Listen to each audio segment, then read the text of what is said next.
another recipe mga mommies, Tortang Dilis! It's time to prepare our ingredients.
Cooking time!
So, we're done cooking now and we're going to prepare some garnishes to enhance the presentation of our dish.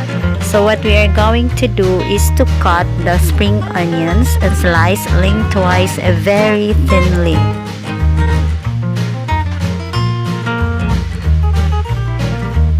To curl up the spring onion leaves, we're going to use spoon or fork.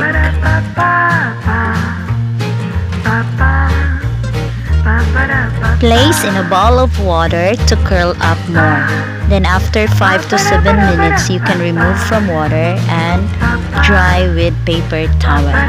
I make a tomato flour for the sauce instead of using bowl, so I'm going to use this.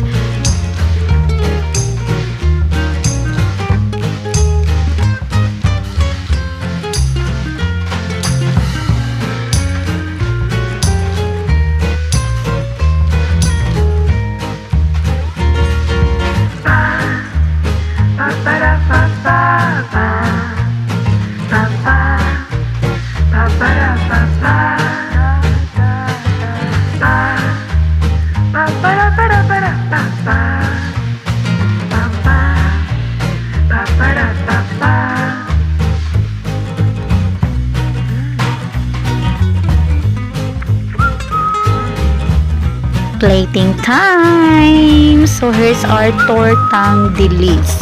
This is a simple fish omelet dish. It's easy to make just like the other omelet dishes that you are familiar. But instead of veggies or ham, I used anchovies. This really goes well with hot chili sauce as dip.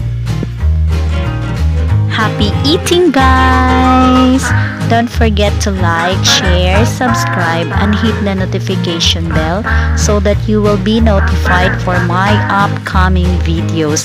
Thank you very much for watching. God bless and keep safe!